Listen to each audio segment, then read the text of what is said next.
네, 매일 아침 지나치지 말아야 될 뉴스만 엄선해서 골라보는 시간입니다. 뉴스픽 시간인데요. 뉴스토마토의 한동희 기자 나와 있습니다. 안녕하세요. 안녕하세요. 네, 한동희 기자 집에서 몇째예요? 저 둘째입니다.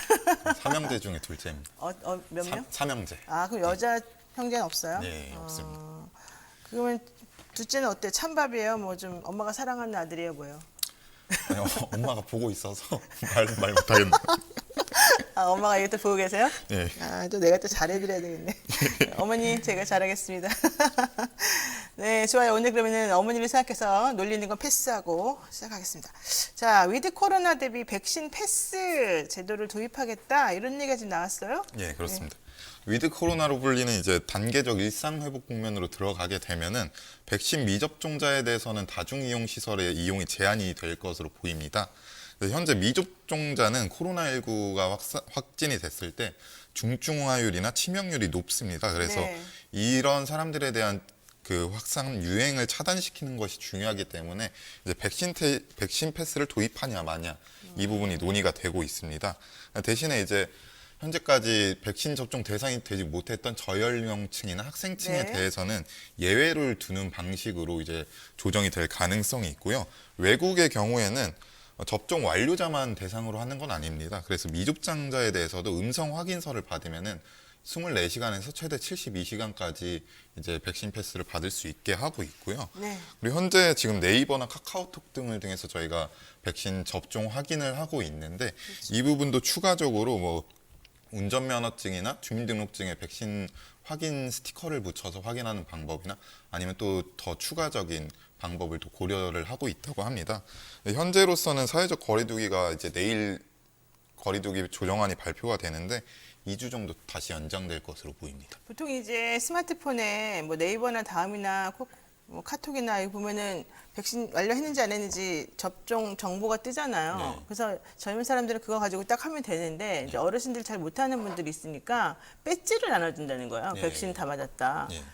근데 그게 웃기지 않아요? 백신 다 맞았다는 배지가 뭐 그 사람 이름이랑 막 이렇게 아주 정교하게 된 게 아니라 그냥 동그란 배지예요. 그거 예. 그냥 제가 달아도 돼요. 예, 아빠 거 뺏어다가. 그래서 그러면 이제 되는 거예요? 새로 이제 그 추가적인 뭐 어플을 개발을 하거나 뭐 네. 이런 식으로 이제 방법을 고려해 본다고 하고요. 아직까지 백신 패스가 도입되는 건 아니고 그렇죠. 이제 추가적인 방안을 마련한다는 계획입니다. 좋습니다. 자, 오늘 댓글 아주 즐겁고 기분 좋은 걸로 한번 읽어드릴까요? 자, 토마토로 주식이 됩니까? 밥이나 빵을 먹어야죠. 이런 얘기한 분 있고. 그 다음에 삼합은 뭐든 좋아요. 이런 분 있고요. 그 다음에 엉겅퀴님, 예쁜 아기 기자 나왔다. 이러시고요.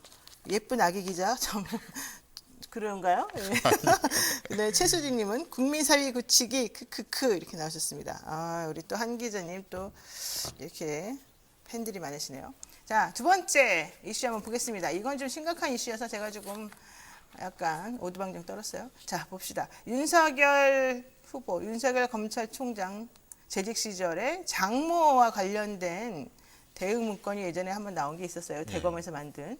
근데 이제는 아예 너무 노골적으로 이 장모를 변호하는 변호 문건을 검찰에서 만든 게 확인이 됐다. 예.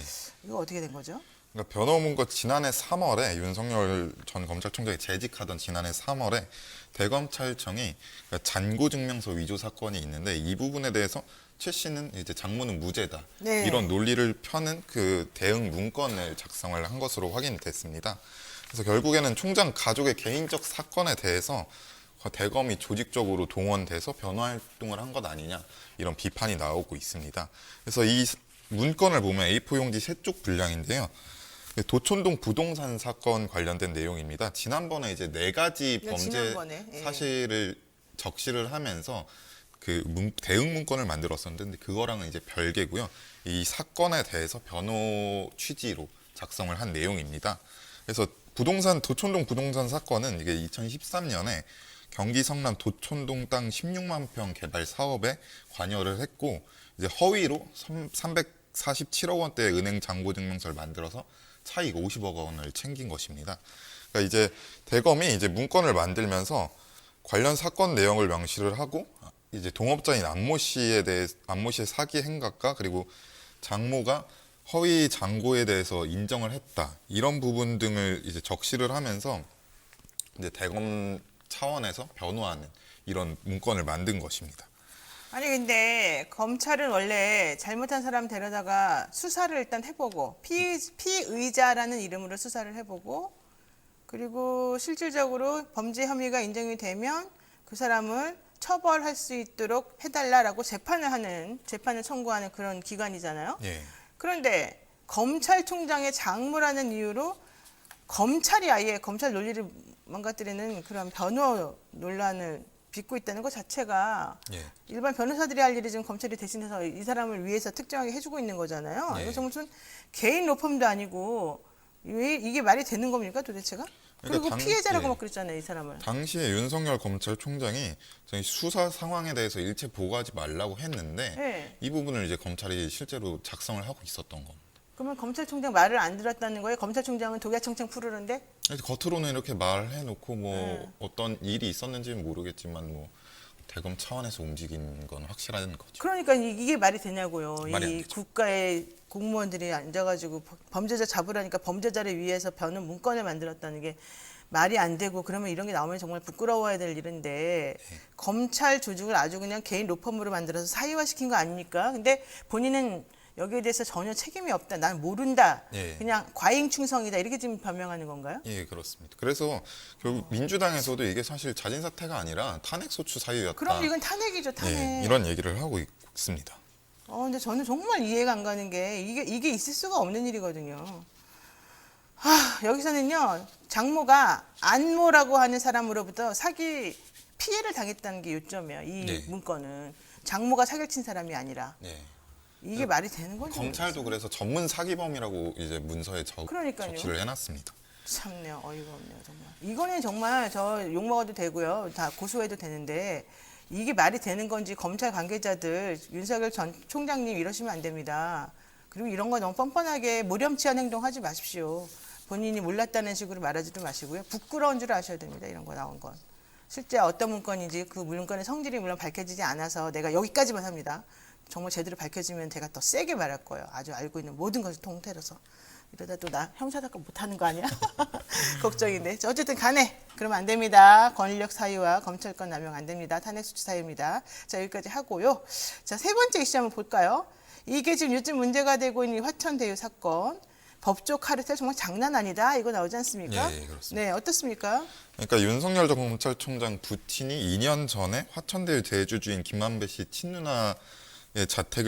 친누나에게서 제 자택을 이제 매매를 한 사실이 알려졌는데 국민의힘 내부에서도 이게 당혹스럽다는 내용입니다. 이게 뭐 우연일 수 있냐? 이건 사실 법적 카르텔이다. 네. 이런 얘기가 나오는데 이게 사실 몰랐다고 하는 건 말이 안 된다. 이게 국민의힘 내부에서 나오는 얘기입니다. 그래서 박영수 특검과도 친분도 두껍고 김만배 씨도 분명히 알았을 텐데 몰랐다는 게 말이 그렇죠. 안 된다. 이런 얘기를 아니, 하고 알았다고는 있고요. 했어요. 친하지 않다고 그랬죠. 네네네. 알았다고는 했고요. 그래서 이제 홍준표 후보와 유승민 후보도 이제 이 부분에 대해서 법조 카르텔이다 이렇게 지적을 하고 있습니다. 네. 그래서 대장동 비리 주범들이 검찰 손길이 이제 미치지 않는 곳이 없다 이렇게 얘기를 했고요.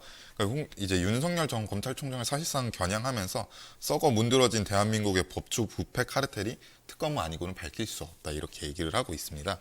유승민 전 의원 측은 이제 윤 전 총장을 향해서 법조 카르텔 동조자다 이렇게 비판을 하고 있습니다. 네. 사실 제가 좀 전에 화를 좀 덜 냈는데 생각해보니까 그 윤석열 전 총장의 장모를 변호하는 문건에 등장하는 사기꾼으로 묘사된 그 안모 씨 예. 국가 상대로 소송하세요. 그리고 국가 상대로 이 직권남용 고소하시고 왜 검찰이 나를 피해자를 물면서 이 상대방에 대해서 이렇게까지 하고 내 개인정보를 함부로 썼느냐. 예. 이거 가지고 정말로 그 사람 사건에서 변호 문건 했던 것하고 유사한 점 내용 한번 찾아봐가지고 어떤 논리를 제공해줘가지고 나한테 이렇게 불리하게 제대로 안 해줬느냐. 불법적 행위 했느냐. 요거를 좀 따져야 될 것 같아요. 이거 정말 그냥 넘어가면 안 됩니다. 이제 물론 이제 전제는 전부 다 그렇게 검찰이 그렇게 했다는 게 사실이라는 전제가 있어야 되죠. 자, 그리고 그 좀 전에 말씀하신 법조 카르텔. 이거 이제 우리가 23합에서 좀 정확히 짚을 거니까 뭐 구체적으로 말은 안 하겠지만요. 온 우주의 기운을 다 모아가지고 해야지만 이게 이루어진다는 그 어려운 일이라면서요. 네, 그렇습니다. 그 어려운 일을 로또 맞는 확률이라면서요. 예. 그럴까요? 진짜로 그런가요?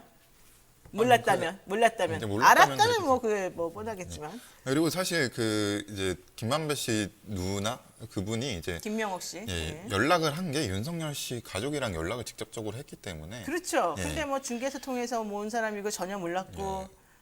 아버지랑만 한 것도 아니고 그분이랑 계속 연락을 했기 때문에 그게 사실 몰랐을 수 없을 것 같긴 그리고 합니다. 어제 이제 해명은 나왔는데 그 처음에 윤 전 총장 측에서 나온 그 부동산 공인중개사 말하고 예. 인근에 있는 다른 공인중개사들 말이 다 틀려요. 그래서 그것도 좀 제대로 밝혔으면 좋겠어요. 근데 누가 밝혀줄지 모르겠어. 내가 가서 밝히고 싶다 진짜. 될까요? 한번 가보시면.